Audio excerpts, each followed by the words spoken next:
Hi, I'm Brian Henry, the Acting Fire Weather Program Manager for Predictive Services here at NIFC in Boise with your fire season outlook for the late fall and winter months from October through January.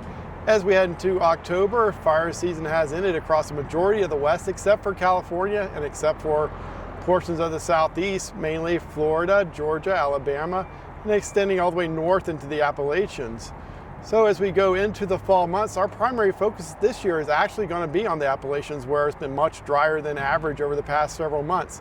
A very persistent high pressure ridge over that region has lingered into early October, producing temperatures that are about 15 degrees above average, so the fuels are quite dry, and we have the coming leaf drop that's going to be impacting the area. So the fuels are somewhat receptive down there, and we are expecting an above normal fire potential for October and November, and possibly even into December before some of those late winter rains come and moisten up the fuels.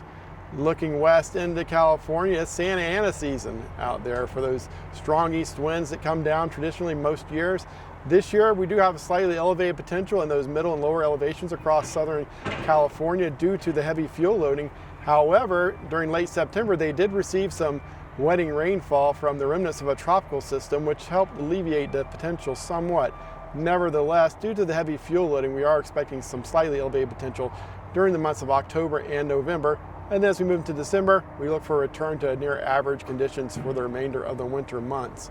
Looking elsewhere across the country, we really don't have any significant fire weather related concerns, except for possibly periodically along the Rocky Mountain front in Colorado, where conditions have been fairly dry for the last couple of months, and we do see brief upturns in fire activity there. Those events are more weather driven than fuels driven, and the reason for that is that generally this time of year it takes a lot of wind and low humidities to get anything to burn because the fuels are generally not critically dry. Those events do occur, and in fact the first day of October we do have a large fire ongoing in Colorado. So we'll be monitoring that and working to get that fire out, and we'll be monitoring for elevated potential elsewhere during other periods of this outlook. And we thank you for listening. We'll talk with you again next month. Thank you for watching.